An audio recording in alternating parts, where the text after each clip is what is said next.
तो इस वीडियो में जो है हम लोग क्लास 10 इंग्लिश के 2024 के सिलेबस के अनुसार जितने भी आप लोगों को चैप्टर्स पढ़ने हैं लिटरेचर सेक्शन में, वो सारे चैप्टर को जैसे हम लोग कंप्लीट करने वाले हैं। तो आप लोग जैसे इंग्लिश में 2 बुक चलते हैं लिटरेचर सेक्शन के लिए। तो सबसे पहला है फर्स्ट फ्लाइट, उसके बाद है फुटप्रिंट विदाउट फीट। सबसे पहले जैसे हम लोग फर्स्ट फ्लाइट बुक को कंप्लीट करेंगे तो इसको जो है 2 भाग में बांटा गया है, एक प्रोज है, एक पोयम है। तो सबसे पहले प्रोज मतलब जितने भी स्टोरी है उसको कंप्लीट करेंगे, उसके बाद जैसे हम लोग पोयम को कंप्लीट करेंगे। तो चलिए सबसे पहले प्रोज को स्टार्ट करते हैं, मतलब जितने भी स्टोरी है। तो सबसे पहले देख लेते हैं कि आप लोग जो है 2024 बोर्ड में कौन से चैप्टर रिलेटेड हैं और कौन कौन से पढ़ने हैं। तो आप लोग यहाँ देख सकते हैं कि चैप्टर नंबर 5 और chapter number 6 100 days 1 and 100 days 2 जैसे आप लोग रिलेटेड है। बाकी सारे चैप्टर जैसे आप लोग पढ़ने हैं। तो चलिए बारी बारी से हर एक चैप्टर को पढ़ते हैं। आप लोग अच्छी तरह से देखें, आपका फुल मार्क्स आएगा लिटरेचर में। आप लोग को जो है पूरा सिंपल लैंग्वेज में बताया जा रहा है। आपको जो है अपने वर्ड में एग्जाम में जो है आप लोग को आंसर लिखना है। तो चलिए स्टार्ट करते हैं। तो सबसे पहला चैप्टर है ए लेटर टू गॉड। तो इस चैप्टर में एक किसान है जिसका नाम है लेंचो। वो अपने परिवार के साथ पहाड़ की चोटी पर एक घर में रहता था। उस पहाड़ पर एकमात्र लेंचो का ही घर था और वह वहाँ पे कॉर्न का मीन्स मक्का का खेती किया था। उसे बारिश की बहुत जरूरी थी। लेंचो अपनी फसल को बहुत अच्छी तरह से देखभाल करता था। उस दिन वह आसमान की ओर देख रहा था क्योंकि वह जानता था कि बारिश होने वाली है। और लेंचो सही भी था क्योंकि वह जब रात में खाना खा रहा था उसके बाद बारिश शुरू हो गई थी। और बारिश की बूंदों को महसूस करने के लिए लेंचो घर से बाहर निकल गया और वह बारिश की बूंदों को सिल्वर कॉइन से कंपेयर करता था और सोचता था कि बड़ा वाला बूंद 10 सेंट है और छोटा वाला 5 सेंट है। वो इसलिए ऐसा सोचता था क्योंकि अब वह अपनी फसल काट सकता है और अपने परिवार के लिए पैसा कमा सकता है। लेकिन जब लेंचो बारिश देखकर खुश हो गया था तभी तेज हवा चलनी शुरू हुई और आसमान से ओले गिरने लगे। तभी लेंचो के बेटे मोती जैसे ओले को इकट्ठा करने के लिए घर से बाहर निकल आए। अब लेंचो की इच्छा थी कि बारिश रुक जाए, लेकिन एक और घंटे तक भारी बारिश हुई। जब तक बारिश खत्म हुई तब तक पूरा खेत नष्ट हो चुका था और ऐसा लग रहा था कि जैसे सारी फसल ओलों की वजह से नमक से ढक गई हो। अब लेंचो बहुत दुखी था और उसने मैदान में खड़े होकर अपने बेटे को बताया कि टिड्डियों भी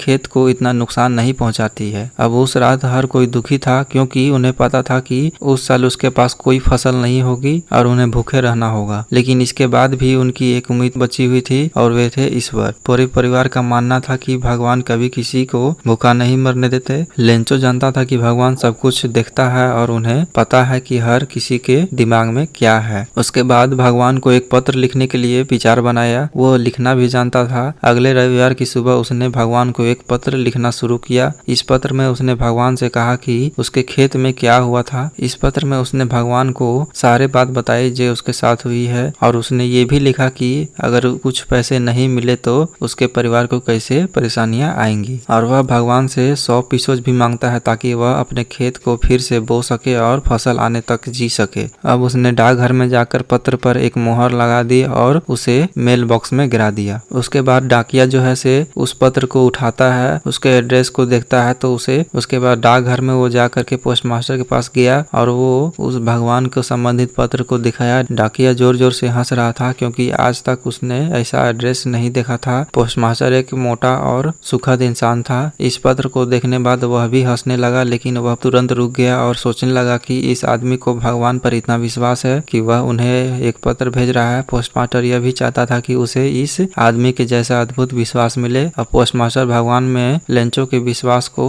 तोड़ना नहीं चाहता था, इसलिए उसने इस पत्र का जवाब देने का फैसला लिया। लेकिन जैसे ही उसने पत्र पढ़ा वह जानता था कि उसके पत्र का जवाब देने में कुछ शब्दों से अधिक लगेगा क्योंकि उन्होंने भगवान से 100 पीसोज की मांग की थी। लेकिन पोस्टमास्टर ने जब पत्र का जवाब देने का मान लिया था इसलिए उसने अपने कुछ कर्मचारियों से पैसे मांगे। उसने अपने वेतन का एक हिस्सा दिया और अपने दोस्तों से भी दान पुण्य के नाम पर पैसे देने के लिए कहा। उसने वह सब कुछ किया जो वह कर सकता था, लेकिन वह केवल 70 पीसोज ही जुटा सका। उसने पैसे को एक ही लिफाफे में रखा और उस पर सिग्नेचर के रूप में वह केवल एक शब्द लिखा गॉड। उसके बाद मेल बॉक्स में डाल दिया। उसके बाद अगले रविवार को लेंचो ने डाकघर जाकर पूछा कि क्या उसके लिए कोई पत्र आया है। पोस्टमैन ने खुद उसे पत्र सौंपा जबकि पोस्टमास्टर अपने कार्यालय से देख रहे थे। पोस्टमास्टर बहुत ही अच्छा महसूस कर रहा था क्योंकि वह जानता था कि उसने एक महान कार्य किया है। अब पोस्टमास्टर सोच रहे थे कि पैसा पाने वाला आदमी आभारी और अति प्रसन्न होगा, लेकिन वह हैरान हो गया जब लेंचो ने लिफाफा खोला तो वह बिल्कुल भी आश्चर्यचकित नहीं हुआ।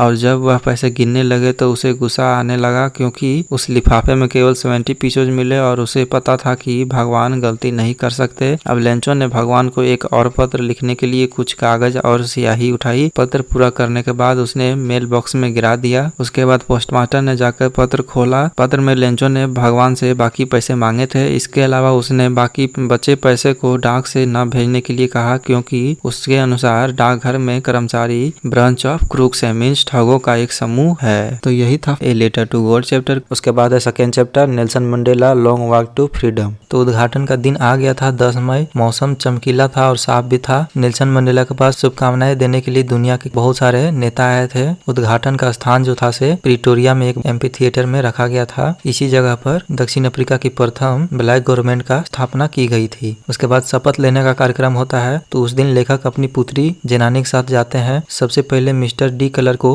द्वितीय राष्ट्रपति की शपथ दिलाई जाती है और फिर थैम्बो मेबुको की प्रथम उपराष्ट्रपति की शपथ दिलाई जाती है। उसके बाद नेल्सन मंडेला की बारी आती है। उन्हें राष्ट्रपति की शपथ दिलाई जाती है। उन्होंने संविधान की रक्षा करने के लिए उसे मानने की शपथ ली और साथ ही साथ उन्होंने व्यक्ति की भलाई के प्रति लगाव रखने की शपथ ली। उसके बाद नेल्सन मंडेला अपने भाषण में स्वतंत्रता के बारे में बोलते हैं और सभी अंतर्राष्ट्रीय मेहमानों का धन्यवाद करते हैं। उन्होंने अपने देशवासियों को गरीबी, दुख और भेदभाव से आजादी करने की शपथ ली। उसके बाद जेट और हेलीकॉप्टर का प्रदर्शन होता है। यह नई सरकार के प्रति सैनिक वफादारी निभा रहे थे। फिर उसके बाद मिलिट्री जो है से नेल्सन मंडेला को सलाम करते हैं। उन्होंने सोचा कि काफी वर्ष पहले वही मिलिट्री लोग जो थे से उन्हें गिरफ्तार कर लिए होते थे, आज उन्हीं लोग सलाम कर रहे हैं। उसके बाद राष्ट्रीय गान गाया जाता है। व्हाइट लोगों के लिए नकोसी सिकेलल और ब्लैक लोगों के लिए डायस्टेम गाया जाता है। उसके बाद नेल्सन मंडेला अपने विचार को रखते हैं। उसके बाद लेखक जो है से पछतावा भी करते हैं हजारों व्यक्ति की कुर्बानी पर। नेल्सन मंडेला कहते हैं कि हमारा देश खनिज पदार्थों में अमीर है, लेकिन महान धन इसके व्यक्ति हैं। फिर नेल्सन मंडेला कहते हैं कि कोई भी व्यक्ति रंग और धर्म के कारण दूसरे व्यक्ति से घृणा करता हुआ जन्म नहीं लेता। उन्हें प्यार करना सिखाया जा सकता है। प्यार मानव दिल में प्राकृतिक रूप में आता है। उसके बाद मनुष्य के कर्तव्य के बारे में बात करते हैं। तो जीवन में हर एक व्यक्ति के 2 कर्तव्य हैं, अपने परिवार और देश के प्रति। उसके बाद नेल्सन मंडेला स्वतंत्रता की परिभाषा बताते हैं। लेखक कहते हैं कि वह स्वतंत्र पैदा हुए, लेकिन उसके बाद उन्हें पता चलता है कि अपने भाइयों और बहनों की तरह वह भी स्वतंत्र नहीं है। तब वह अफ्रीकन नेशनल कांग्रेस में शामिल हो जाते हैं। उसके बाद नेल्सन मंडेला बताते हैं कि अत्याचारी को अत्याचार सहन करने वाले की तरह स्वतंत्र किया जाना चाहिए। एक व्यक्ति जो दूसरे की स्वतंत्रता छीनता है वह घृणित हो जाता है। कोई भी व्यक्ति स्वतंत्र नहीं है यदि वह किसी दूसरे की स्वतंत्रता ले रहा है। तो यही था Nelson Mandela long walk to freedom. उसके बाद है 2 stories about flying part 1 his first flight. तो चलिए स्टार्ट करते हैं। तो हिज फर्स्ट फ्लाइट में एक स्मॉल सीगल पक्षी के बारे में बात की गई है। उस स्मॉल सीगल का समय आ गया था जब उसे जरूरी था उड़ना सीखना। उसके 2 भाई एक छोटी सी बहन ने अपने माता पिता की नकल करके उड़ना सीख लिया था। वे केवल शिखा फलक के किनारे पहुंचते थे, अपने पंख फड़फड़ाए और उड़ गए थे। लेकिन जब स्मॉल सीगल पक्षी किनारे तक आया और हवा में उड़ने का प्रयास किया तो वह डर गया। उसे विश्वास था कि अगर उसने उड़ने का प्रयास किया तो वह नीचे सागर में गिर जाएगा, इसलिए वह भागकर शिखा फलक पर अपने छिद्र में चला गया। सीगल पक्षी के माता पिता उसे अपने साथ लेने आए, मगर उसने उड़ने से इनकार कर दिया। उन्होंने धमकी दी कि वह शिखा फलक पर भूखा मर जाएगा, मगर पक्षी इतना भयभीत था कि वह उड़ा नहीं। 24 घंटे बीत गए। सीगल पक्षी ने कुछ नहीं खाया था। उसे बहुत भूख लगी। उसने अपनी माँ को एक पठार पर बैठे देखा। वह एक मछली खा रही थी। इस दृश्य ने उसकी भूख को और बढ़ा दिया। उसने अपनी माँ से उसके लिए कुछ भोजन लाने की प्रार्थना की। माँ ने उसकी और निंदात्मक तरीके से देखा, मगर उसने मछली का एक टुकड़ा उठाया और उसकी तरफ उड़ गया। माँ उस तक नहीं आई। उसने अपने पंख को रोक दिया। सीगल पक्षी को हैरानी हुई कि वह उसके पास क्यों नहीं आ रही थी। वह भूख से पागल हो गई थी। उसने मछली पर छलांग लगाई। वह अपनी माँ तक नहीं पहुंच सका, मगर यह शिखा फलक से नीचे हवा में गिर गया। वह भयभीत हो गया एवं चिल्लाया, मगर यह भय केवल 1 मिनट तक रहा। उसने अपने पंख फैलाए एवं उड़ने का प्रयास किया। अचानक उसने देखा कि वह उड़ रहा था। वह खुशी से चिल्लाया और अधिक ऊंचा उड़ना आरंभ कर दिया। उसके माता पिता, भाई एवं बहन उसके चारों ओर उड़े और खुशी से चिल्लाए। कुछ देर के बाद सीगल के माता पिता, भाई और बहन समुद्र की सतह पर उतर आए। उन्होंने उसे वहां आने के लिए कहा। सीगल ने सोचा था कि यह एक हरा फर्श है। उसने ही समुद्र पर खड़े होने के लिए अपनी टांग नीचे की। इसकी टांगे उसमें डूब गई और वह डर के मारे चिल्लाया, परंतु उसके पेट ने पानी को छुआ और वह डूबा नहीं। उसने समुद्र में तैरना आरंभ कर दिया। उसके परिवार के सदस्यों ने उसकी प्रशंसा की और उसे मछली के टुकड़े खाने के लिए दिए। इस प्रकार स्मॉल सीगल ने अपनी पहली उड़ान भर ली थी। तो यही था हिज फर्स्ट फ्लाइट स्टोरी। उसके बाद है 2 स्टोरीज अबाउट फ्लाइंग के पार्ट 2 जिसका नाम है ब्लैक एरोप्लेन। तो चलिए स्टार्ट करते हैं। यह कहानी का लेखक एक पायलट है। एक रात वह अपना पुराना डाकोटा जहाज फ्रांस के ऊपर उड़ा रहा था। वह तारों भरी रात थी। वह इंग्लैंड जा रहा था। उसे अपनी परिवार के साथ छुट्टियां बिताने की आशा थी। यह एक आसान यात्रा थी एवं वह खुश भी था। उसने अपनी घड़ी को देखा। सुबह के 1:30 हुए थे। उसने बेतार के द्वारा पेरिस कंट्रोल को संपर्क किया। उन्होंने उसे 12 डिग्री पश्चिम को मुड़ने की सलाह दी। उसे जो करने की सलाह दी गई उसने वैसा ही किया। वह पेरिस से 150 किलोमीटर दूर था। अचानक लेखक ने अपने सामने बड़े बड़े बादल देखा। बादल के ऊपर से जहाज को उड़ाना संभव नहीं था। उसके पास अधिक फ्यूल नहीं थी, इसलिए बादलों के बड़े बड़े पहाड़ों के बाएं या दाएं से जहाज को उड़ाकर ले जाना संभव नहीं था। उसने खतरा मोल लेने का फैसला किया और जहाज को सीधा बादलों के बीच ले गया। जब वह बादलों में घुसा तो हर चीज एकदम काली हो गई। उसने देखा कि दिशा सूचक यंत्र ने काम करना बंद कर दिया है। उसने निर्देश के लिए पेरिस कंट्रोल रूम से संपर्क करने का प्रयास किया, मगर उसे यह देखकर सदमा लग गया कि उसके रेडियो ने भी काम करना बंद कर दिया था। अचानक लेखक ने अपने पास एक काला हवाई जहाज देखा। वह उसके अंदर के पायलट को देख रहा था। पायलट ने लेखक को अपने पीछे पीछे आने का इशारा किया। उसने काले हवाई जहाज का पीछा एक आज्ञाकारी बच्चे की तरह किया। अब लेखक को काले हवाई जहाज के पीछे चलते हुए आधा घंटा हो गया था। उसे चिंता हो गया क्योंकि उसके जहाज का फ्यूल केवल 5 या 10 मिनट का ही था। मगर तभी काले जहाज ने नीचे जाना आरंभ किया और लेखक ने उसका पीछा किया। अचानक लेखक बादलों के बाहर आ गया था। यह हवाई जहाज की पट्टी को देख रहा था। वह काले जहाज को देखने के लिए मुड़ा, मगर उसे वह कहीं नजर नहीं आया। लेखक ने अपना डकोटा जहाज उतारा। वह कंट्रोल रूम पर गया और वहां की स्त्री से पूछा कि अन्य पायलट कौन था। स्त्री ने लेखक को अजीब ढंग से देखा। तब वह हंसी और उसने कहा कि वैसे तूफान रात में कोई भी अन्य जहाज नहीं उड़ रहे थे। उसने लेखक को बताया कि उस रडार पर केवल उसी का जहाज नजर आया था। तो यही था ब्लैक एरोप्लेन चैप्टर। उसके बाद है chapter number 4 from the diary of Anne Frank. तो यह चैप्टर एनी फ्रैंक की डायरी का एक पार्ट है। इस चैप्टर के माध्यम से वे हमें अपने जीवन के प्रारंभिक पार्ट के बारे में बताना चाहती है। वह कहती है कि उसने डायरी लिखना इसलिए आरंभ किया क्योंकि उसका कोई मित्र नहीं था। एनी का जन्म 12 जून 1929 को हुआ था। उसकी एक बहन थी जो उससे 3 साल बड़ी थी। जब उसकी 4 साल की उम्र थी तब वह फ्रैंकफर्ट में रह रही थी। उसका पिता 1933 में हॉलैंड चले गए। एनी फ्रैंक को मॉन्टेसरी स्कूल में भेजा गया और वह वहां 6 साल की उम्र तक पढ़ती रही। उसने पहली कक्षा में पढ़ाई आरंभ की। जब एनी 6ठी कक्षा में थी तो उसके क्लास टीचर मिसेज क्यूरस थी। दोनों को एक दूसरे से बहुत प्यार था। एनी फ्रैंक कहती थी कि उसका कोई भी ऐसा साथी नहीं था जिससे अपने दिल की भावना बता सकती थी, इसलिए उसने अपनी डायरी को अपना मित्र बनाने का फैसला किया। उसने इसका नाम किट्टी रखा। शनिवार 20 जून 1942 को एनी फ्रैंक ने डायरी लिखना प्रारंभ की। एनी अपने डायरी में बताती है कि वह मैथ के टीचर से, जिनका नाम है मिस्टर किसिंग, उसके बारे में लिखती है। तो एनी लिखती है कि एक दिन मिस्टर किसिंग ने उसे कक्षा में बात करने के लिए सजा दी। उसने उसे बहुत सारे होमवर्क दिए। उसने उसे बातूनी लड़की पर प्रस्ताव लिखने को कहा। मीन्स मिस्टर किसिंग ने ऐसे लिखने को कहा। एनी ने उस ऐसे को लिख दिया, लेकिन वह फिर से क्लास में बोलने लगी। तब मिस्टर केसिंग ने एक और प्रस्ताव लिखने को कहा जिसका टॉपिक का नाम था एक न सुधरने वाली बातूनी लड़की। मिस्टर केसिंग को एनी द्वारा लिखे गए प्रस्ताव पसंद आए, मगर एनी कक्षा में बात करने की आदत को नहीं छोड़ी। इसलिए सजा के तौर पर मिस्टर केसिंग ने उसे एक असाधारण विषय पर प्रस्ताव लिखने को कहा। Quack quack quack said mistress chatterbox. Any ने यह ऐसे कविता के रूप में लिखा। यह एक बतख माता और पिता हंस के बारे में था। पिता ने बतख बच्चों को काटकर मार डाला क्योंकि वह बहुत अधिक बोलते थे। वह मिस्टर केसिंग पर मजाक था, मगर उन्होंने मजाक को सही रूप में ले लिया। उन्होंने कविता को एनी की कक्षा में तथा अन्य कक्षाओं में भी पढ़कर सुनाया। उसने एनी को कक्षा में बोलने की अनुमति दी और उसके बाद कभी भी उसे ज्यादा होमवर्क नहीं दिए। तो यही था the diary of Anne Frank. उसके बाद चैप्टर नंबर 5 द 100 डेसेज 1 जो है आप लोग का डिलीटेड है, और चैप्टर नंबर 6 द 100 डेसेज 2 भी आप लोग का डिलीटेड है। इसलिए हम लोग चलते हैं चैप्टर नंबर 7 की ओर, ग्लिम्स ऑफ इंडिया। इसमें 3 पार्ट है, तीनों पार्ट को हम लोग कंप्लीट करते हैं। ग्लिम्स ऑफ इंडिया चैप्टर के part 1 baker from Goa chapter को पढ़ने वाले हैं। तो चलिए स्टार्ट करते हैं। तो इस चैप्टर में जो है नरेटर जो है गोवा को ब्रेड बनाने वाले पेडर के रूप में बताया है। तो पुराने पुर्तगाली समय में गोवा के लोग जो है ब्रेड खाते थे। अब ये ब्रेड नहीं दिखता है, परंतु इनके बनाने वाले अभी वहां पर ऊपर हैं। भटिया भी अब भी वहाँ पे हैं। पारंपरिक ब्रेड बनाने वालों की बांस द्वारा उत्पन्न आवाज अब भी सुनी जा सकती है। परिवार का कोई एक सदस्य अभी भी वह काम कर रहा है। आज भी गोवा में इन बेकर्स को पेडर्स के रूप में जाना जाता है। उसके बाद नरेटर कहते हैं कि बेकर्स पहले दिन भर में 2 बार आया करते थे और उनके बांस की आवाज से नरेटर और बहुत सारे लोग जागा करते थे। नरेटर ब्रेड रूपी बैलिन के लिए उन लोग के पास दौड़ा करते थे। नौकरानियां ब्रेड खरीदने के लिए जाती थी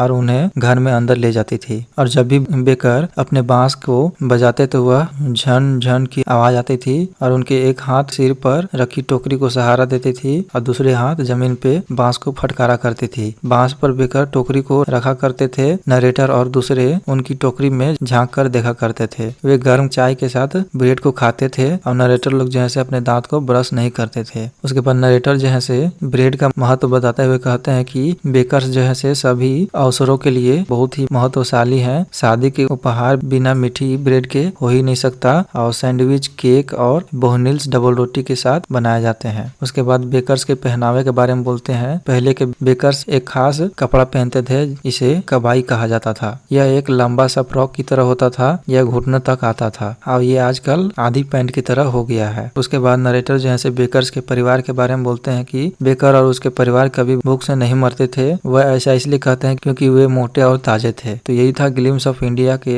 बेकर फ्रॉम गोवा चैप्टर। उसके बाद ग्लिम्स ऑफ इंडिया के पार्ट 2 कुर्ग चैप्टर को पढ़ने वाले हैं। तो चलिए स्टार्ट करते हैं। तो कुर्ग जो है मैंगलोर और मैसूर के बीच में पड़ता है। यह स्वर्ग जैसा सुंदर स्थान है। यहाँ पे बहादुर लोग और सुंदर महिलाएं और जंगली जानवर रहते हैं। कुर्ग को कोडागू भी कहते हैं। यह कर्नाटका का सबसे छोटा जिला है। इसमें हमेशा हरे भरे रहने वाले जंगल, मसाले और कॉफी के बाग हैं। इसमें सितंबर और मार्च के बीच में काफी यात्री आते हैं क्योंकि यह मौसम बहुत ही अच्छा होता है। हवा में काफी खुशबू भी होती है। कुर्ग के लोग अधिकतर जो है से अरबी हैं। इसके पीछे एक कहानी है कि अलेक्जेंडर की फौज का एक भाग यहाँ बस गया था और उन लोगों को वहां से जाना असंभव था, इसलिए वहां के लोगों ने वहां उन लोगों को स्थानीय दे दिया और वहां पे वे लोग जैसे शादी कर लिए। यह संस्कृति उनकी बहादुरी के रीति रिवाज, शादी और धार्मिक कार्यक्रमों में दिखती है और ये जो है से कोड़ा द्वारा पहने गए लंबे और काले कोट में दिखाई देती है। इसे कुपिया कहा जाता है। यह अरबी और कुड़ू द्वारा पहनी जाने वाली कुफिया की तरह होती है। कुर्ग के हर एक घरों में आदर और सत्कार का भावना है। उन लोगों की काफी बहादुरी की गाथाएं हैं। भारतीय सेना में जो है ज्यादा लोग जो है कुर्ग से सम्मानित हैं और वहाँ के जो है पहला army chief general Cariappa Coorg ही थे। और आज भी भारत में कोड़ा ही अकेले व्यक्ति हैं जिन्हें बिना लाइसेंस के हथियार रखने की अनुमति है। कुर्ग के जंगले और पहाड़ियों से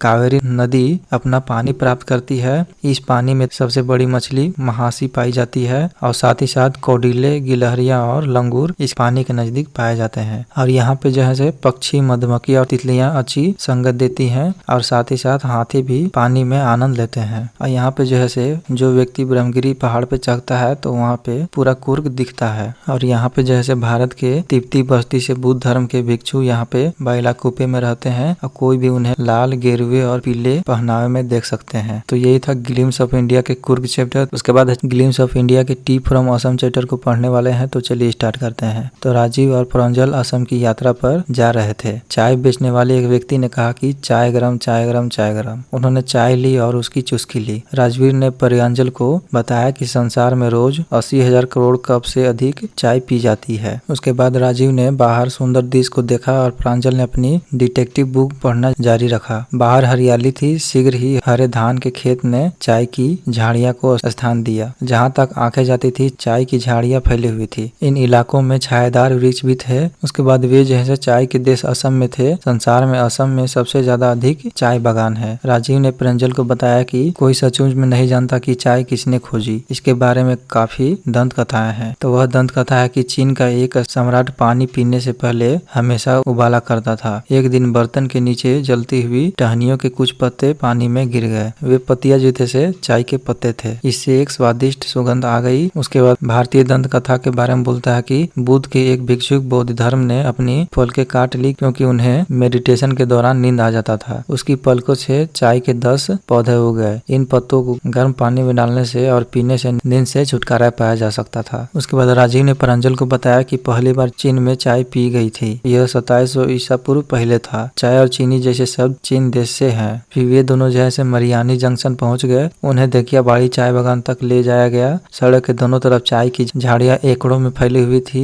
बांस की टोकरी लिए महिलाएं उनमें से पत्ते तोड़ रहे थे। प्रांजल के पिता ने वहां उनका स्वागत किया। प्रांजल और राजीव जैसे नई पत्तियों के उगने के मौसम में आए थे। यह मई से जुलाई तक होती है। इस समय में बहुत ही अच्छा चाय मिलती है। राजीव ने यह बात प्रांजल के पिता को बताई। उन्होंने राजीव को बताया कि वह चाय के बागान के बारे में काफी चीजें जानता है। राजीव ने उसे बताया कि वह वहां पर उनके बारे में और अधिक जानना चाहता है। तो इसी के साथ द ग्लिम्स ऑफ इंडिया के टी फ्रॉम असम चैप्टर समाप्त होता है। तो ये आप लोग को तीनों पार्ट कंप्लीट हो गया। उसके बाद है चैप्टर नंबर 8 मिजविल द ओटर। तो गेविन मैक्सवेल स्कॉटलैंड के वेस्ट आइलैंड्स में केम्सफीमा की एक झोपड़ी में रहते थे। उनके पास एक पालतू कुत्ता था जिसका नाम था जॉनी। जब जॉनी की मृत्यु हो गई तो वह फिर से एक कुत्ता रखने के बारे में सोचकर बहुत दुखी हुए, लेकिन पालतू जानवर के बिना उनका जीवन अकेला था। इसलिए उन्होंने एक पालतू जानवर रखने का फैसला किया। वह एक कुत्ता नहीं रखना चाहते थे। उन्होंने सोचा कि उनके पास कुत्ते की जगह एक ओटर होगा। उन्होंने इस विचार को अपने मित्र को बताया, जिन्होंने तुरंत एग्री हो गए और उन्हें एक से एक टाइग्रिस दलदल में लाने का सुझाव दिए। लेखक को दक्षिण इराक में अपने आवास पर 2 अरबों से एक बोरी मिली। बोरे में एक ओटर था। यह एक छोटे से अजगर जैसा जीव था। सिर से पूंछ तक मिट्टी से ढका था। लेखक ने इसका नाम मिजविल रखा। पहले 24 घंटे के लिए यह ना तो दुश्मन जैसा था ना ही दोस्त जैसा था। बस वह अलग और उदास रहता था। पहली रात वह फर्श पर सोया था और दूसरी रात वह लेखक के बिस्तर पर सोया था। मिजविल ने अपने जीवन में रुचि लेना शुरू कर दिया था। मिजविल को अब बाथरूम में ले जाया गया तो उसने नहाने का आनंद लिया। लेखक जानते थे कि ओटर पानी के शौकीन होते हैं। उसके बाद मिजविल पानी के पास जाता है, खुद नल खोलकर नहाने का आनंद लेता है। उसके बाद जल्द ही लेखक को उसे मिज कहने की आदत हो गई और ओटर जो था से अधिकतर समय रबड़ की गेंद से खेलने में बिताता था। अब मनोरंजन के लिए कंचे जैसे उसका पसंदीदा खिलौने थे। लेखक जो जैसे बसरा में रह रहे थे, वहाँ शांत से दिन बीते। लेखक को वापस आना पड़ा। उन्होंने वापस जाने के लिए एक एयरलाइन से एक फ्लाइट बुक करनी पड़ी, क्योंकि ब्रिटिश एयरलाइन जानवरों को लंदन नहीं लेने देती। एयरलाइन ने सलाह दी कि मिजिल को एक बॉक्स में पैक कर देना चाहिए। लेखक के पास एक बॉक्स बना हुआ था और लेखक ने मिज को हवाई अड्डे शुरू होने से 1 घंटे पहले उसमें डाल दिया, ताकि मिज अंदर हो जाए और भोजन के लिए चला जाए। जब वह लौटा तो डिब्बे में नहीं था। उसने उसे खोला और खून बिखरा देखा। मिजविल जैसे फुसफुसाया और उसके पैर पकड़ लिए। समय नहीं था, इसलिए लेखक ने उसे वापस डिब्बे में डाल दिया और हवाई अड्डे के लिए जल्दी से निकल गया। विमान में एयर होस्टेस में से एक ने लेखक के साथ सहयोग किया और उस पालतू जानवर को अपने घुटने पर रखने की सलाह दी, लेकिन जल्द ही विमान में अफरा तफरी मच गई। ओटर विमान के नीचे तेज गति से गायब हो गया। चारों तरफ शोरगुल होने लगा। फिर लेखक ने उसकी तलाश करने की कोशिश की। तलाशी में एयर होस्टेस ने उसकी मदद की। उसके बाद वो मिल गया और लेखक के साथ वह वापस आ गया। लेखक लगभग 1 महीने तक लंदन में रहे। मिजविल अलग अलग खिलौनों से घंटों खेलता रहता था। लेखक ओटर को व्यायाम और चलने के लिए बाहर निकालते थे। लंदन में लोग ओटर को नहीं पहचान पाते थे। उन्होंने अनुमान लगाया कि यह किसी तरह का जानवर था और लेखक को जो था से उन लोगों का सवालों को जवाब देना पड़ता था कि वो कौन सा जानवर है। तो यही था द मिजविल द ओटर चैप्टर। उसके बाद स्टार्ट होता है chapter number 9 madam rights the bus. तो एक तमिल लड़की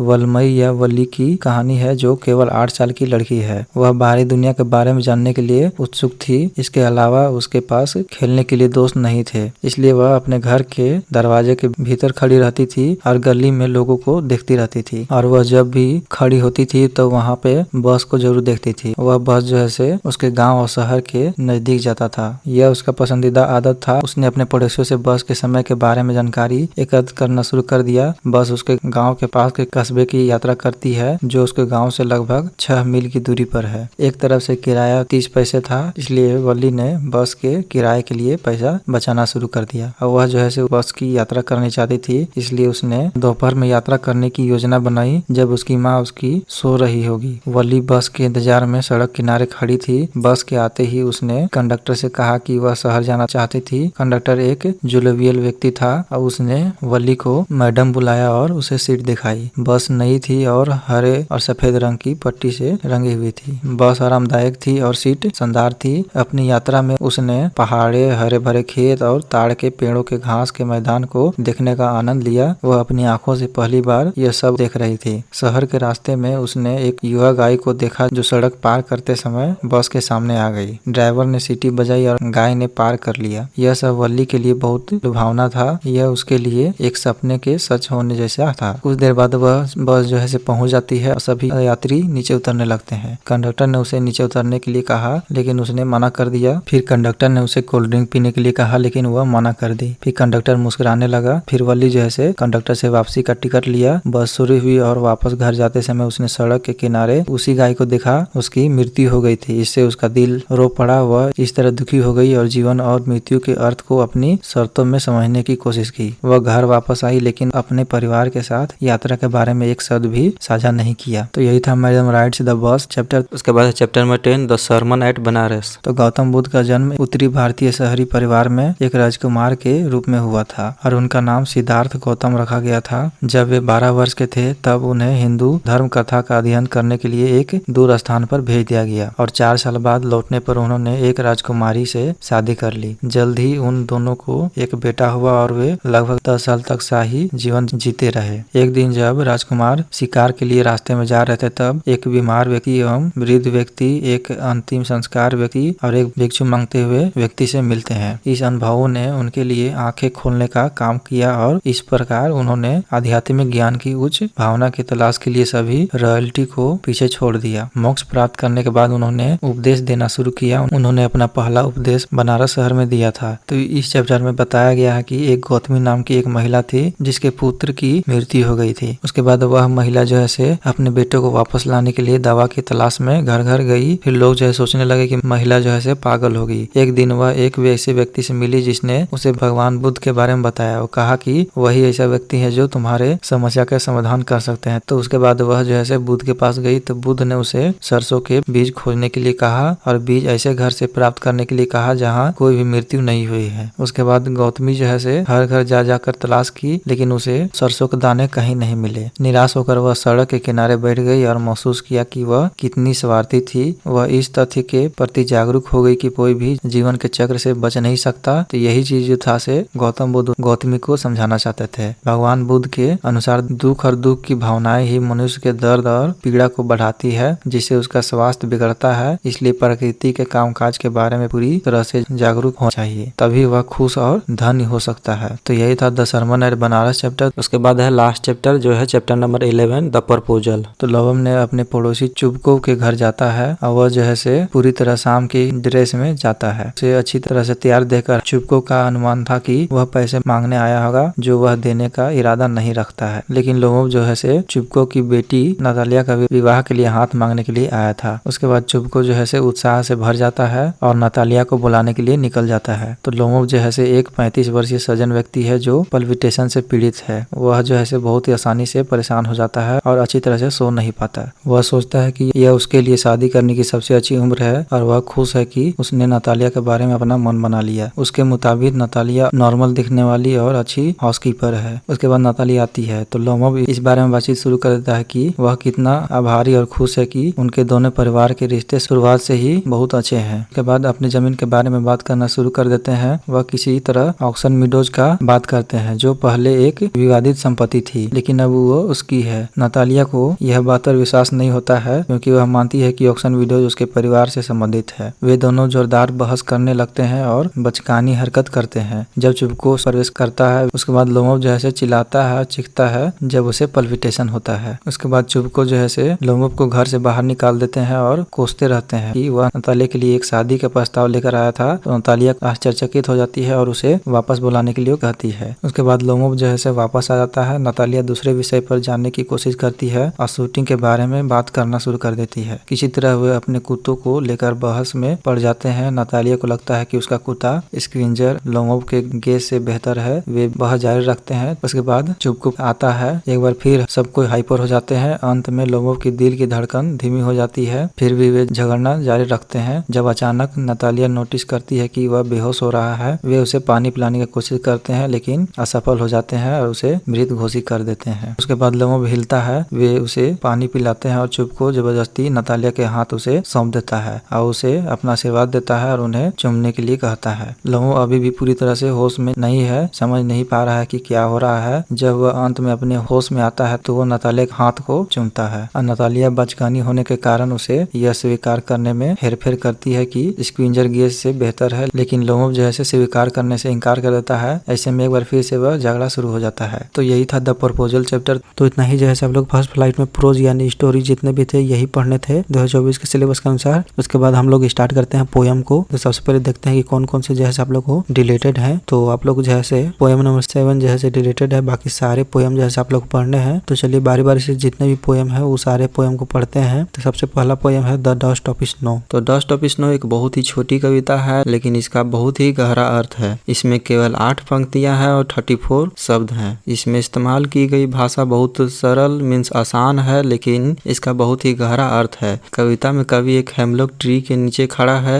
जब एक कौवा पंख फड़फड़ा कर पेड़ के डाल पर जमी बर्फ गिरा देता है तो उसी को डस्ट ऑफ स्नो कहा जाता है। तो उस दिन कवि बहुत दुखी व उदास था। वह नकारात्मक विचारों से घिरा हुआ था, लेकिन जब उस पर बर्फ के मुलायम कण गिरते हैं वह अपने विचारों के इस जाल से बाहर आ जाता है। कवि का वास्तविकता से संपर्क टूट जाता है। आज अधिकांश आबादी नींद में चल रही है। उनके दिल अफसोस और डर से भरे हुए हैं। जीवन में हम अक्सर अतीत में हुई घटनाओं पर पछतावा करने और भविष्य में होने वाली स्थिति के डर से तनाव में आ जाते हैं। आज अधिकांश लोग ऐसे हैं, उनके पास अपने दिल में शायद ही 1 या 2 पल की खुशियां होती है। वे भूल गए हैं कि उनके पास अतीत या भविष्य पर कोई शक्ति नहीं है। उनके पास केवल वर्तमान है और यही उनके जीवन की दिशा को निर्धारित करेगा। और पछतावा और डर व्यर्थ के प्रयास हैं। जैसे कि हम कविता में देखते हैं, कवि भी ऐसी ही स्थिति में है। ऐसा लगता है कि वह अपने वातावरण से अनजान अपनी नकारात्मक मानसिक बकबक में खो गया है। लेकिन जब वह अपनी त्वचा पर बर्फ का हल्का स्पर्श महसूस करता है तो अपने विचारों को भ्रम से मुक्त हो जाता है और अंत में प्राकृतिक को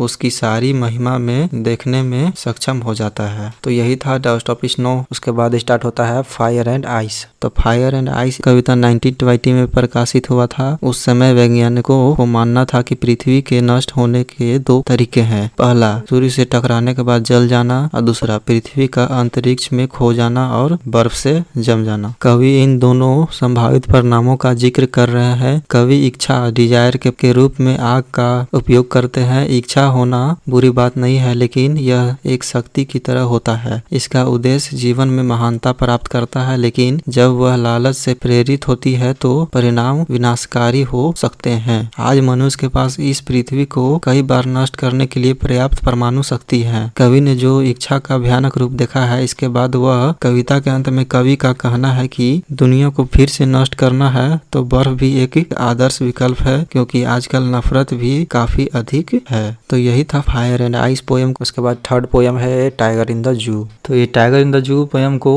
लेस्ली नॉरिस ने लिखा है। तो इस पोयम में लेस्ली नॉरिस ने एक बाघ का उचित विवरण किया है। यह कविता एक चिड़ियाघर के पिंजरे में बंद बाघ की और एक बाहर रहने वाली बाघ से तुलना करती है। यह कविता चिड़ियाघर से जंगल और जंगल से वापस चिड़ियाघर में ले जाती है। कवि देखती है कि सितारों भरी एक रात में एक बाघ को अपने पिंजरे में क्रोधपूर्वक लेकिन शांतिपूर्वक इधर उधर घूमते हुए देखती है। कवि को महसूस होता है कि वह बाघ जंगल में स्वतंत्र रूप से घूम रहा होता और अपनी मर्जी से शिकार कर रहा होता, लेकिन अब वह ईंट पत्थर से बनी कोठरी में सलाखों के पीछे बंद है। रात्रि के समय वह अपनी चमकदार आंखों से सितारों को देखता है और स्वतंत्रता की इच्छा करता है। तो यही था a tiger in the zoo poem. उसके बाद फोर्थ पोयम स्टार्ट होता है how to tell wild animal. How to tell wild animals Carolyn Wells द्वारा कुछ जंगली जीवों की विचित्र आदतों एवं व्यवहारों के बारे में लिखी गई एक सुंदर कविता है। कवि इस कविता में कहते हैं कि एशियाई शेर भूरे पीले रंग का एक डरावनी गर्दन वाला विशालकाय पशु होता है। बाघ की पीली खाल पर काली धारी होती है और वह अपने शिकार को खाने के लिए हर समय तैयार होता है। चीते के शरीर पर काले धब्बे होते हैं। वह अपने शिकार के ऊपर कूदता है और उसे खा जाता है। भालू मानवीय विस्तु में भी आता है। वह किसी व्यक्ति को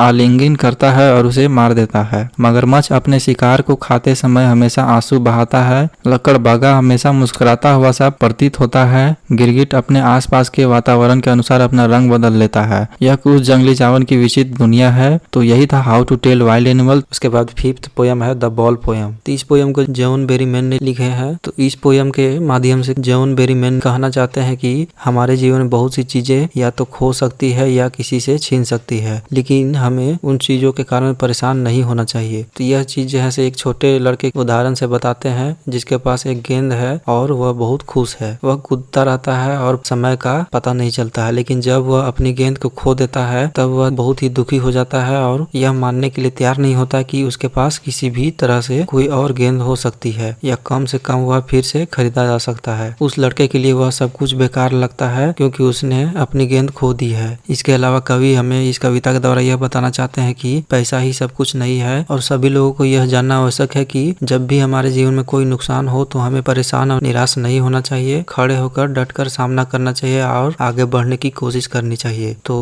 यही था द बॉल पोयम। उसके बाद 6 पोयम है अमांडा। तो यह पोयम एक छोटी लड़की अमांडा की स्थिति के बारे में दर्शाई गई है, जिसे उसकी माँ बार बार उसे सिखाती है कि क्या करना है और क्या नहीं करना है। उसे कहा जाता है कि वह अपने कंधों को ना झुकाए और सीधे बैठ जाए। उसे अपना होमवर्क खत्म करने और अपना कमरा साफ करने के लिए कहा जाता है। उसके पास जो चॉकलेट है उसे खाने से भी मना किया जाता है। लेकिन छोटी बच्ची अमांडा हर समय खुले में अपनी आजादी की जिंदगी का सपना देखती है। वह धूल भरी गली में नंगे पांव समुद्र में घूमने के लिए सोचती है और सुनहरों बालों वाली रुपेंजल के सपने देखती है। रुपेंजल जैसे एक ऊंची टावर में अकेले रहती थी। अमांडा को जो भी चीज कहा जाता था वह ध्यान से नहीं सुनती थी। फिर उसे उसकी माँ जो है से उसे मूडी होने और हर समय चिढ़ने के लिए फटकार लगाती है। तो यही था अमांडा पोयम। उसके बाद 7th पोयम था आप लोग का एनिमल। एनिमल जो है आप लोग का डिलेटेड है इस बार के सिलेबस में, इसलिए स्टार्ट करते हैं पोयम नंबर 8 द ट्रीज। तो इसमें पोएट कहते हैं कि वृक्ष घरों की सीढ़ियों से बाहर खुले जंगल में चले जा रहे हैं। कवि ऐसा इसलिए कहते हैं क्योंकि मानव जाति जो है से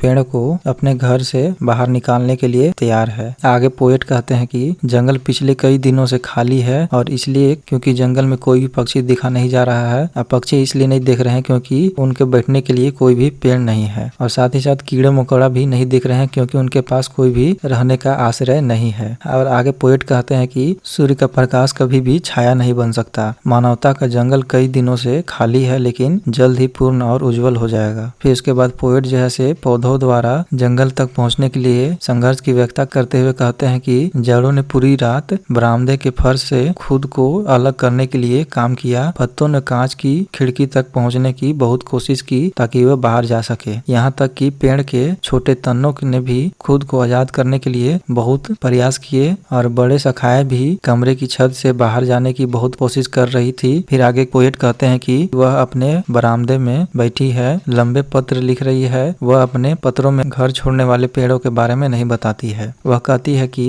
रात बहुत साफ है, वह पूरा चांद देख सकती है जो चमक रहा है। उसके बाद पोएट जैसे कांच की खिड़कियों को तोड़ते हुए सुनते हैं और पेड़ रात में ठोकर खाते हैं। तो यही था द ट्री पोयम। अब चलिए स्टार्ट करते हैं पोयम फॉग। तो फॉग किसे कहते हैं? तो फॉग जो है वातावरण में मौजूद छोटे पानी की बूंदों का घना बादल होता है। यह आमतौर पर सर्दियों के मौसम के दौरान देखा जाता है। यहाँ कवि ने शहर और बंदरगाह कोहरे की उन्नति का वर्णन किया है। वह कहते हैं कि फॉग ऐसे आता है जैसे बिल्ली अपने छोटे पैरों पर आती है। इसका मतलब यह है कि शहर की ओर फॉग बहुत धीरे धीरे और शांति से बिल्ली की तरह बढ़ता है। कोई यह नहीं जानता कि शहर में फॉग कब और कैसे प्रवेश करेगा, इसलिए फॉग की तुलना उस बिल्ली से की जाती है जो बिना कुछ आवाज किए घर में प्रवेश करती है। उसके आगे कवि कहते हैं कि एक बिल्ली चुपचाप बैठ जाती है और अपने पैरों को पीछे मोड़कर आसपास की जगहों और चीजों को देखती है। इसी तरह ऐसा लगता है कि फॉग चुपचाप पूरे शहर और बंदरगाह को कवर करता है और एक बिल्ली की तरह चारों ओर देख रहा है। फिर उसके बाद कवि कहते हैं कि बिल्ली की तरह चुपचाप फॉग शहर छोड़कर चल जाता है क्योंकि फॉग जो है से लंबे समय तक एक जगह नहीं रह सकता है। तो यही था फॉग पोयम। उसके बाद स्टार्ट करते हैं poem number 10 the tale of custard the dragon. तो यह पोयम जैसे कस्टर्ड नाम के कायर ड्रैगन के बारे में एक हिलोरियस पोयम है, मीन्स हास्य कविता है। कस्टर्ड बिलिंडा का एक पालतू जानवर है, एक छोटी लड़की जो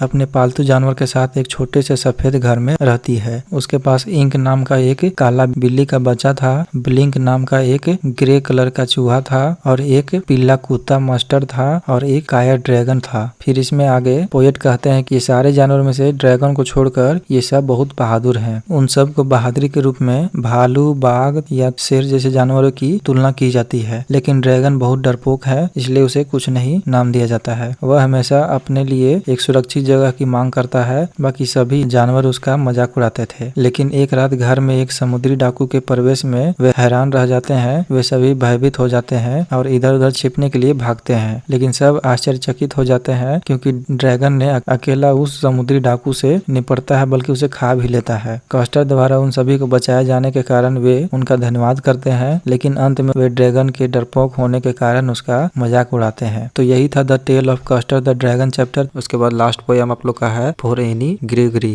तो for for Anne Gregory poem जो है से विलियम बटलर येस्ट द्वारा लिखा गया है। तो इसमें जो है से वे अपनी प्रेम कथा को बताते हैं जो आधुनिक प्रेम के पूरी विचार को दर्शाती है। तो पोयम एक प्यारी महिला एनी ग्रेगरी और पोएट के बीच एक साप्ताहिक बातचीत है। एनी इतनी खूबसूरत है कि कोई भी उसकी तरफ एक नजर में ही आकर्षित हो सकता है। उसकी त्वचा की बनावट सुंदर है और उसके बाल के रंग पीले हैं और इतने आकर्षक है कि उनकी बाहरी खूबसूरती किसी को भी इनके प्यार का दीवाना बना सकती है। तो जो व्यक्ति एनी से बात कर रहा है तो वो कहता है कि जो कोई भी उसे प्यार करेगा वह उसके सुंदर पीले बालों और उसकी बाहरी सुंदरता के लिए उसे प्यार करेगा। यह आधुनिक समय के प्रेम को दर्शाता है कि आज यदि हम किसी के प्यार में पड़ जाते हैं तो हम उसकी बाहरी सुंदरता से आकर्षित होते हैं। हम चाहते हैं कि हमारा साथी सुंदर और अद्भुत दिखे। इसे पता चलता है कि कैसे हम इंसान खूबसूरती के सामने अंदर के गुण को नजरअंदाज कर रहे हैं। तो हमें भी इसी तरह से इंसान की बाहरी खूबसूरती से नहीं अंदर की खूबसूरती से प्यार करनी चाहिए। तो यही था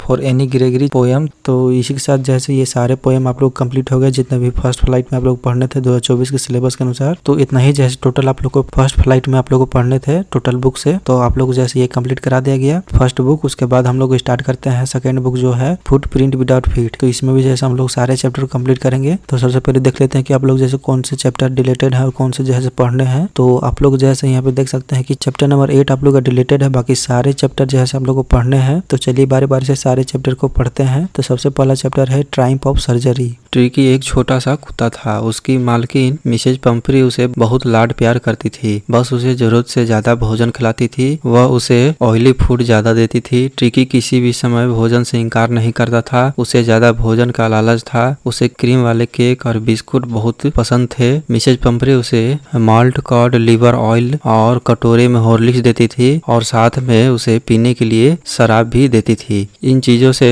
ट्रिकी फूले हुए सॉसेज की तरह मिंस कबाब की तरह दिखने लगा था और बहुत सुस्त हो चुका था और उसे किसी चीज में रुचि नहीं रखता था, मीन्स मन नहीं लगता था। वह सारा दिन कालीन पर चढ़ा रहता था। उसे कुछ उल्टियां भी हुई थी। मिसेज पंपरी ने सोचा कि वह गंभीर रूप से बीमार है। उसने मिस्टर जेम्स हेरियट को बुलाया जो कि एक एनिमल डॉक्टर थे। मिस्टर हेरियट जानते थे कि ऐसा ही होगा। उन्हें मालूम था कि ट्रिकी अधिक भोजन खाने से पीड़ित हो रहा था। मिस्टर हेरियट ने पहले ही अपनी योजना बना रखी थी। उन्होंने कहा कि ट्रिकी को 2 सप्ताह के लिए अस्पताल में भर्ती करना पड़ेगा। इस बात से मिसेज पंपरे लगभग बेहोश ही हो गई थी। उन्होंने सोचा कि ट्रिकी एक दिन के लिए भी अपनी मालकिन को देखे बिना जिंदा नहीं रह सकता था, लेकिन मिस्टर हेरियट उसे कंबल में घर से बाहर ले आए और उसे अपनी कार में डाल दिया। ट्रिकी को जाते हुए देखकर सभी लोगों की आंखों में आंसू थे। डॉक्टर कुत्ते को अपनी कार में डालकर हॉस्पिटल में ले आए। जब मिस्टर हेरियट अपने घर पहुंचे तो घर के कुत्ते ने उन्हें घेर लिया। उन्होंने ट्रिकी को सूंघा और उसमें कोई रुचि नहीं दिखलाई। 2 दिनों तक हेरियट ने उसे खाने के लिए कुछ नहीं दिया, बहुत सारा पानी पिलाया। तब डॉक्टर ने कुछ उसे हल्का भोजन देना शुरू कर दिया। उसने उसे कोई दवाई नहीं दी। 2 दिन बाद ट्रिकी ने अपने आसपास की चीजों में रुचि लेनी शुरू कर दी। अब वह उस समूह का सदस्य बन गया जहाँ पे बहुत सारे कुत्ते थे और ट्रिकी जो था से एक्सरसाइज भी नहीं करता था, लेकिन मिस्टर हेरियट ने उसे खूब एक्सरसाइज करवाया और उसका आहार में कटौती की। उसके बाद वह चुस्त बन गया। मिसेज पेम्फरे ट्रिकी के समाचार के बारे में बहुत चिंतित रहती थी। डॉक्टर ने उसे बताया कि वह पहले से ठीक है। उसके बाद मिसेज पेम्फरे ने ट्रिकी के लिए प्रतिदिन 2 दर्जन ताजा गोल अंडे, शराब और बरांडी भेजना शुरू कर दी ताकि वह जल्दी ठीक ठाक हो जाए। लेकिन डॉक्टर ने ये चीजें उसे नहीं दी क्योंकि उसे वास्तव में इन चीजों की आवश्यकता नहीं थी। डॉक्टर और उसके दोस्तों ने अंडे, शराब और ब्रांडी का आनंद लिया। कुछ दिन बाद मिसेज पंपरी ने ट्रिकी को लेने के लिए आई। वह तनाव और चिंतित में थी। उसे आशा था कि वह ठीक ठाक है, लेकिन जब डॉक्टर ट्रिकी को लेकर आया तो वह एकदम कूदकर मिसेज पंपरी की बाहों में चला गया। वह यह सब कुछ देखकर हैरान थी। उसने कहा कि यह एक ट्रायम्फ ऑफ सर्जरी है। तो यही था ट्रायम्फ ऑफ सर्जरी चैप्टर। उसके बाद है द थीफ स्टोरी। तो द थीफ स्टोरी के लेखक हैं रस्किन बॉन्ड जो ब्रिटिश मूल के भारतीय लेखक हैं। तो चलिए चलते हैं चैप्टर की ओर। तो नरेटर एक युवक लड़का है जो अपनी चतुराई के कारण बहुत सफल चोर है। वह एक कुश्ती के खेल के दौरान अपने नए लक्ष्य अनिल से मिला। अनिल एक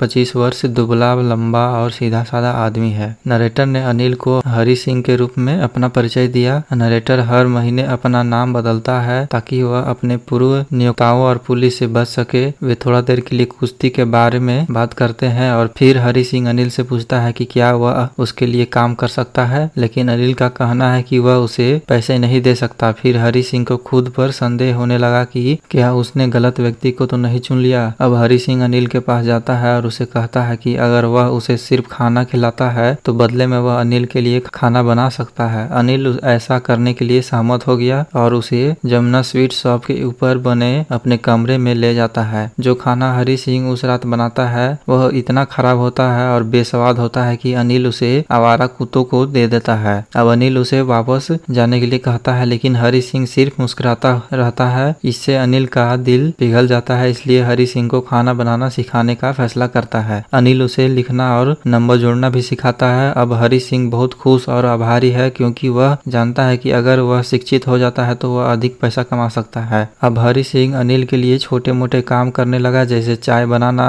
और बाजार से दैनिक सामान लाना। यह सामान लाने में हरी सिंह हर दिन लगभग 1 रुपया का घपला करता था, लेकिन अनिल उसे कभी भी इसके बारे में नहीं पूछता था। अनिल के पास कोई पक्की नौकरी नहीं थी और वह पत्रिकाओं के लिए लेख लिखकर थोड़ा बहुत कमाता था। वह लापरवाही से खर्च करता था और भविष्य के बारे में कभी योजना नहीं बनाता। एक शाम अनिल नोटों का एक छोटा बंडल लेकर घर आता है। वह हरी से कहता है कि उसने एक प्रकाशन को अपनी पुस्तक बेचकर 600 रुपये कमाया है। अनिल यह बंडल सोते समय अपने गद्दे के नीचे रख देता है। अब हरी सिंह को लगता है कि सही समय है अपना असली काम करने का। वह सोचता है कि अगर वह पैसे चुराता है तो बेहतर है, क्योंकि अनिल वैसे भी यह पैसा अपने दोस्तों पर बर्बाद कर देगा। हरी का मानना है कि एक लापरवाह आदमी को लूटने में कोई आनंद नहीं है, क्योंकि कभी कभी वह यह भी नहीं देखता है कि उसे लूट लिया गया है। रात के समय हरी अनिल के कमरे में जाता है और धीरे धीरे गद्दे के नीचे रखे पैसे को निकालता है। उस पैसे से हरी 1-2 हफ्ते अमीर आदमी की तरह रह सकता था।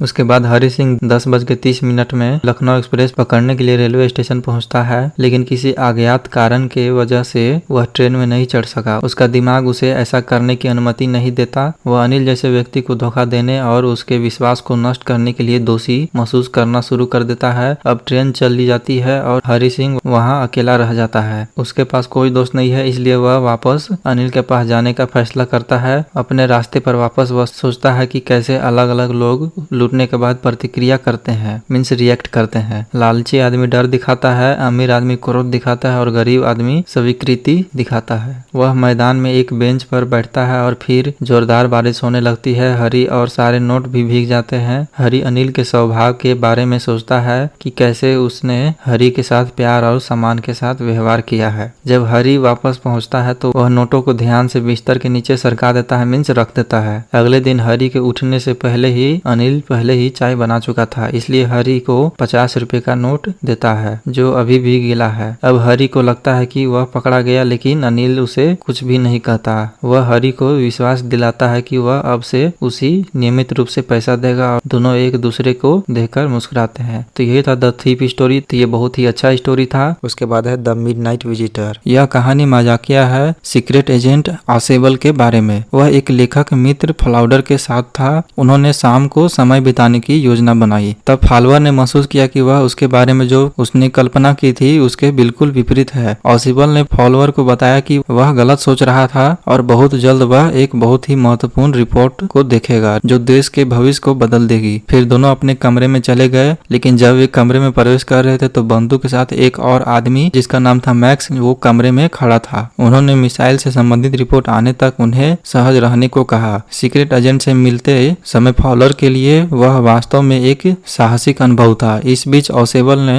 अपने कमरे की खिड़की के नीचे एक काल्पनिक बालकनी के बारे में कहानी शुरू की। जब यह बात चल रही थी कोई लगातार दरवाजे पर दस्तक दे रहा था। ऑसेबल ने कहा कि पुलिस नियमित रूप से उसकी और उसके कमरे की जांच करने के लिए दरवाजे पर आई थी। मैक्स ने उन दोनों की ओर अपनी बंदूक इशारा करते हुए कहा कि वह बालकनी में इंतजार कर रहा होगा। इस दौरान ऑसेबल को पुलिस को भेज देना चाहिए, अन्यथा वह उसे गोली मार देगा। मीन्स वह पुलिस को भेजने के लिए कह रहा था। जैसे ही डार्क नॉब जोर से चालू होता है मैक्स खिड़की से बाहर कूदता है और उन्होंने जोर से चीख सुनी। दरवाजा खुलता है और एक वेटर अंदर आता है। वेटर कहता है कि वह उस शराब को लाया है जिसे ऑसेबल ने ऑर्डर किया था। वह वहां टेबल और पत्तियों पर बोतल, ट्रे और चश्मा रखता है। फाउलर वह सब देखकर हैरान हो जाता है। फाउलर ने उसे पुलिस के बारे में पूछा, तब ऑसेबल ने जवाब दिया कि कोई पुलिस नहीं थी। फाउलर ने फिर से मैक्स के बारे में पूछा तो खिड़की के बाहर बालकनी में इंतजार कर रहा था। तब ऑसेबल ने जवाब दिया कि वह व्यक्ति वापस नहीं आएगा क्योंकि वह कोई बालकनी नहीं थी, यह ओसिबल की तत्विरित बुद्धि को दिखाता है क्योंकि उसने स्थिति का लाभ उठाया और सफलतापूर्वक मैक्स को परेशान कर दिया। अपनी घबराहट के तहत वह बिना किसी विचार के खिड़की से बाहर कूद गया। वह होटल की ऊपरी मंजिली से कूद गया था, इसलिए उसकी मौत हो गई। इस प्रकार ओसिबल ने मैक्स को पीछे छोड़ दिया और खुद को एक बहुत ही खतरनाक स्थिति से बचा लिया। तो यही था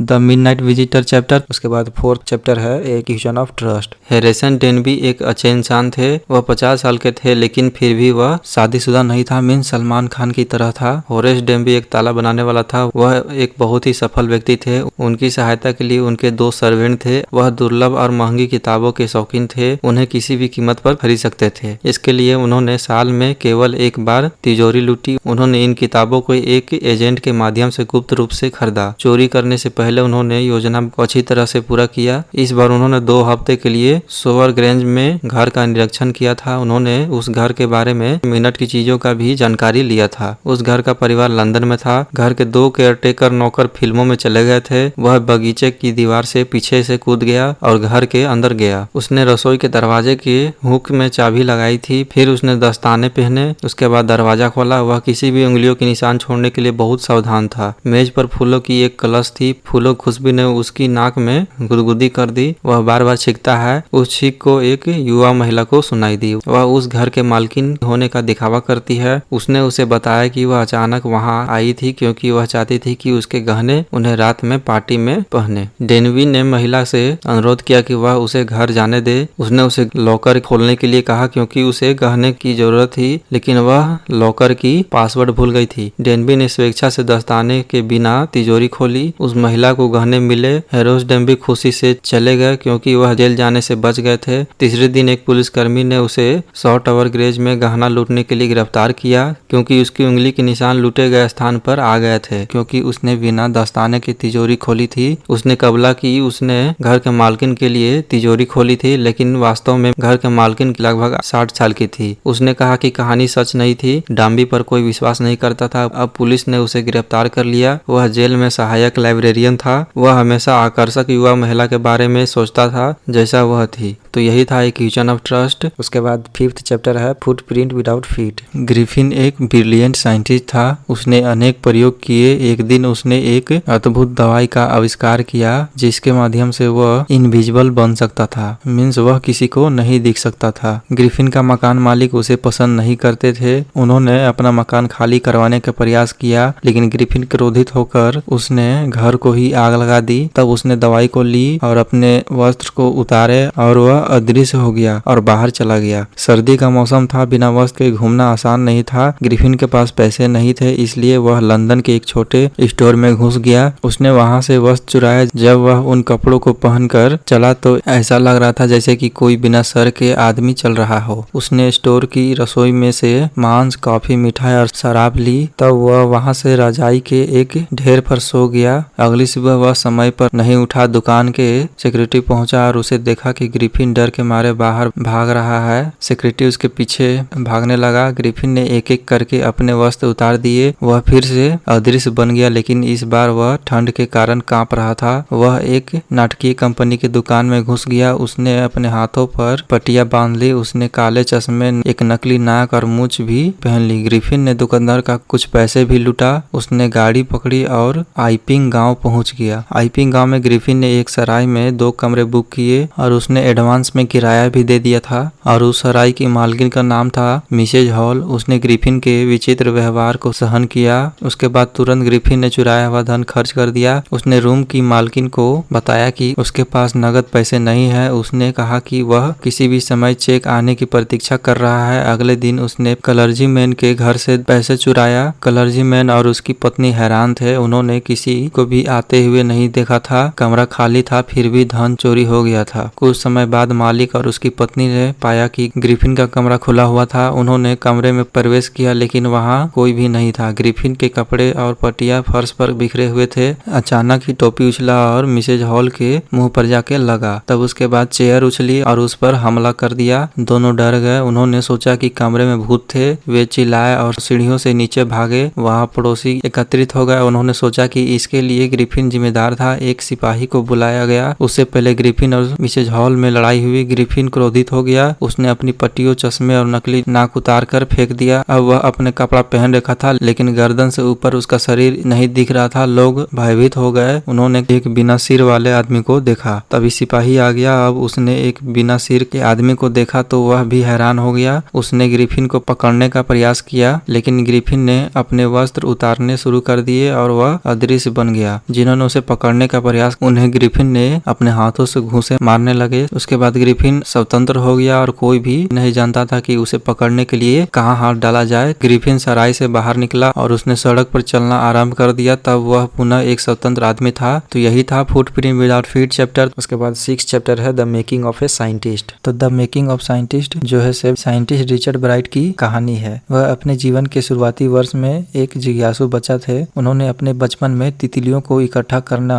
शुरू कर दिया था और जब वे दूसरी कक्षा में थे तब वह अपने एरिया में पाए जाने वाले सभी 25 प्रजातियों की तितलियों को पहले ही इकट्ठा कर चुके थे। इसके अलावा उन्होंने सिक्के और स्टोन्स को एकत्रित की। एक दिन उनकी माँ ने उन्हें the travel of monarch x नाम की एक किताब दी। यह पुस्तक उनका जीवन का एक महत्वपूर्ण मोड़ ला दी और उन्हें विज्ञान की दुनिया से परिचित कराया। उन्होंने देश विज्ञान मेले में वास्तविक विज्ञान का अनुभव किया और उसके अलावा समझा कि कुछ जीतने के लिए उन्हें कुछ असाधारण करने की आवश्यकता है। बाद में अपनी 8वीं कक्षा के लिए उन्होंने वायरल बीमारी का कारण खोजने का काम चुना, जिसमें हर साल लगभग सभी सम्राट कैटरपिलर को मार दिया जाता है। उन्होंने सोचा कि इसका कारण एक भृंग हो सकता है। इसके लिए उन्होंने भृंग की उपस्थिति के साथ कैटरपिलर को गुलाब दिया। हालांकि वह गलत था। अगले साल विज्ञान मेले के लिए उनकी परियोजना इस सिद्धांत का परीक्षण कर रही थी कि वायरस तितलियों ने सम्राट की नकल की। उनकी परियोजना की प्राप्ति विज्ञान में पहला और देश विज्ञान में तीसरा स्थान मिला। उसके बाद हाई स्कूल के अपने दूसरे वर्ष में रिचर्ड ब्राइट ने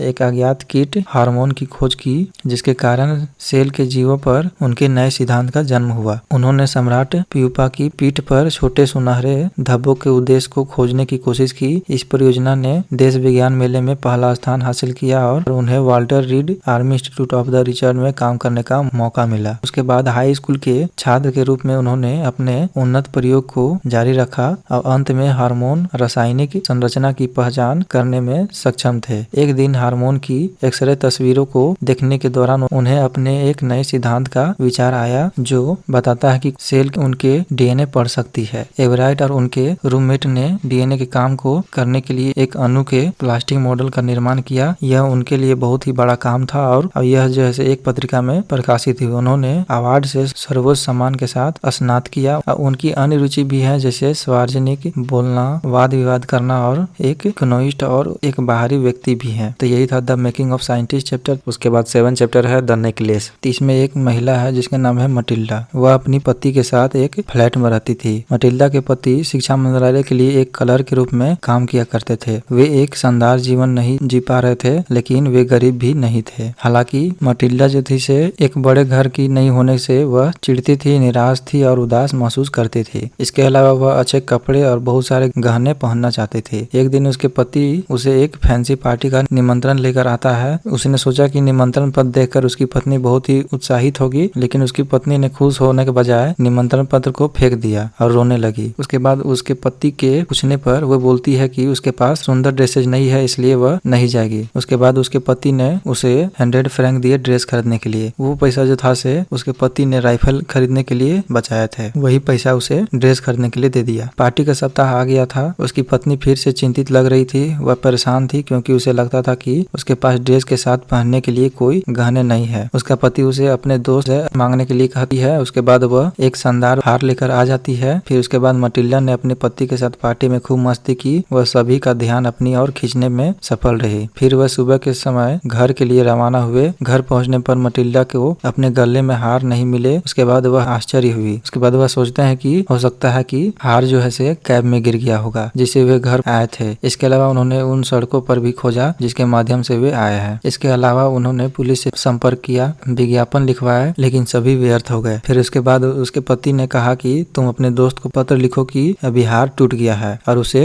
अभी बनाया जा रहा है। उसके बाद वे लोग जो है से उसी तरह के हार को खरीदने के लिए जाते हैं। उसका कीमत होता है 36,000 फ्रैंक। फिर उन्होंने जो है से अपने घर गिरवी रख दिए, बाकी सब चीज गिरवी रख कर और उधार लेकर उस हार को खरीद लेते हैं। और मटिल्डा जैसे वो हार को अपने दोस्तों दोस्त को दे देती है, लेकिन उधार की रकम चुकाने में उन्हें 10 साल लग गए। इन वर्षों में उनके जीवन में काफी बदलाव आए। वे एक छोटे से अपार्टमेंट में चले गए। इसके अलावा उसके पति ने रकम चुकाने के लिए कई काम किए और मटिल्डा जो है गरीब घर की एक मजबूत महिला की तरह दिखने लगी थी। वह बहुत वृद्ध लग रही थी। एक दिन उसने सड़क पर मिस जेन फ्रेंटियर को देखा, जिससे वह हार ली थी। उसने हार के बारे में उसे पूछने का फैसला किया। फिर मिस जेन फ्रेंटियर ने मटिल्डा का हालत देखकर हैरान हो गई। फिर उसके बाद मटिल्डा ने हार के बारे में पूछा तो वह हार के सच्चाई को जान करके वह चौंक जाती है, क्योंकि जो मिस जेन फ्रेंटियर हार दिए थे वह नकली था और उसका मूल्य 500 फ्रैंक थे। यह सुनकर मटिल्डा शॉक हो जाती है। तो इसी के साथ यह चैप्टर समाप्त होता है। उसके बाद chapter number 8 the hack driver जैसे आप लोग का डिलेटेड है इस बार के सिलेबस में, इसलिए चलते हैं चैप्टर नंबर 9 की ओर, जिसका नाम है भोली। तो यह कहानी एक लड़की भोली के बारे में है, जिसका असली नाम सुलेखा था। वह कुछ दिमागी कारणों से पीड़ित थी, इसलिए वह हकलाने का काम करती थी। इसके अलावा उसे चेचक के रोग का सामना करना पड़ा, जिससे वह बदसूरत लग रही थी। इस प्रकार सुस्त और बदसूरत चेहरे के कारण लोग ने उसका मजाक उड़ाया। साथ ही साथ लोगों ने उसे भोली कहा, क्योंकि वह एक पिछड़ी हुई बच्ची थी। और भोली के पिता का नाम था रामलाल। रामलाल के 7 बच्चे थे, 3 बेटे और 4 बेटियां। भोली सभी बेटियों में से सबसे छोटी थी। भोली को छोड़कर बाकी सभी स्वस्थ और मजबूत थे। रामलाल को भोली की शादी की भी चिंता होती थी। एक दिन तहसीलदार साहब गांव में खोले गए एक प्राथमिक विद्यालय के उद्घाटन समारोह में भाग लेने गए। उन्होंने रामलाल से अपनी बेटी को स्कूल भेजने के लिए कहा। हालांकि भोली की माँ उसके स्कूल भेजने के समर्थन में नहीं थी, फिर भी वह मान गई। सबसे पहले स्कूल के बारे में सुनकर भोली घबरा गई। हालांकि जब उसे अच्छी तरह से देखभाल की गई और अच्छे से कपड़े और अन्य चीजें भी दी गई, तो वह मानने लगी कि वह अपने घर से बेहतर जगह पे लेकर जा रहा है। वह अपनी उम्र की लड़कियों को देखकर खुश थी। वह उनमें से एक को अपना दोस्त बनाना चाहती थी, लेकिन कोई नहीं बनी। उसके बाद जब शिक्षक ने उसका नाम पूछा तो वह हकला गई और सभी लड़कियां हंस पड़ी। इससे वह बुरी तरह मजाक बनाया गया। उसके बाद वो रो पड़ी, लेकिन शिक्षक एक दयालु महिला थी। उन्होंने उसे बोलने के लिए प्रोत्साहित किया। इसके अलावा उन्होंने उसे कहा कि अगर वह हर रोज स्कूल आती है तो वह पूरी तरह से अपने हकलाने को दूर कर सकती है। इससे भोली में आशा और एक नई जीवन का संकेत मिला। उसके बाद वर्ष बीतते गए। गांव एक छोटा शहर बन गया। इसके अलावा प्राथमिक स्कूल एक हाई स्कूल में बदल गया। अन्य सुधार भी हुए। भोली के लिए शादी का प्रस्ताव आया। यह एक लंगड़े बूढ़े व्यक्ति थे, विशांबर, जिसके बच्चे भी बड़े हो गए थे। हालांकि रामलाल और उसकी पत्नी सहमत थे, क्योंकि वह अच्छी तरह से सेटल था। भोली की शादी में खूब सजावट की गई थी और उसके बहनों ने खूब धूमधाम मचाया। उसके बाद जब दूल्हा दुल्हन को माला पहनाने वाला था, तब एक महिला ने दुल्हन के चेहरे से घूंघट हटा दिया। तो लंगड़े विशांबर ने उसे देख लिया। तो विशांबर ने बिना दहेज के ऐसे बदसूरत लड़की से शादी करने से इनकार कर दिया। उसके बाद रामलाल ने किसी तरह से पैसा का जुगाड़ किया। उसके बाद भोली ऐसे लालची आदमी से शादी करने से इनकार कर देती है और यह सुनकर सब लोग चौंक जाते हैं, क्योंकि वह बिना हकलाए बोली थी। फिर उसके बाद दूल्हा वापस लौट जाता है। भोली ने अपने पिता से कहा कि वह उनके बुढ़ापे में सेवा करेगी। उसके अलावा वह उसी स्कूल में पढ़ाएगी जिस स्कूल में उसने बहुत सारी चीजें सीखी थी। तो यही था भोली चैप्टर। उसके बाद लास्ट चैप्टर है chapter number 10 the book that saved the earth. तो यह एक नाटक जैसा स्टोरी है। तो इस नाटक में बहुत सारे कैरेक्टर हैं, उनका नाम अजीब है, जैसे ताकतवर chief, think tank, noodle, captain omega, lieutenant aorta, sergeant ऊप और इसी तरह से बहुत सारे हैं। तो इसमें से जो है से थिंक टैंक जो है से अपनी टीम के साथ पृथ्वी पर जाने के लिए वह हमेशा सोचते हैं, क्योंकि उनके पास एक बड़ा सिर था। वह सबसे बुद्धिमान है और हमेशा उसके लिए प्रशंसा करना पसंद करते थे। वे जानना चाहते हैं कि पृथ्वीवासी के लोग कैसे रहते हैं। अगले उद्देश्य में वे सभी पुस्तकों से भरे पुस्तकालय में मौजूद थे, लेकिन ये सभी उस जगह को समझ नहीं पा रहे थे। तब ताकतवर थिंक टैंक देखने की कोशिश करता है और वह अपने दल को बताता है कि वह जो है से सैंडविच है, जिसे पृथ्वी के लोग जो है बहुत खाते हैं, इसलिए उन्होंने इन्हें यहाँ रख दिया है। फिर क्रू सदस्यों में से एक सार्जेंट ऊप ने थिंक टैंक के विचारों की पुष्टि करने के लिए एक पुस्तक का कोना भी खाया, लेकिन उन्हें स्वाद पसंद नहीं आया था। अब वे निष्कर्ष पर पहुंचे कि यह भोजन के अलावा कुछ और हो सकता है। कुछ समय बाद नूडल्स ने थिंकैट को फिर से सुझाव दिया कि शायद यह आंखों के संचार के लिए है। सभी चालक दल के सदस्यों ने पुस्तक को खोला और पढ़ना शुरू कर दिया। यह मदर गुज नामक की एक तुकबंदी पुस्तक थी, लेकिन उन लोग को पुस्तक समझ में नहीं आ रहा था। इसलिए इस नूडल्स को देखकर थिंकैट पूछता है कि रासायनिक विभाग ने उन्हें बुद्धि बढ़ाने के लिए विटामिन की गोली दी है और उन्हें सब लेना चाहिए, फिर सैंडविच पढ़ना चाहिए। उसके बाद उप ने नर्सरी राइम की किताब पढ़ना शुरू किया।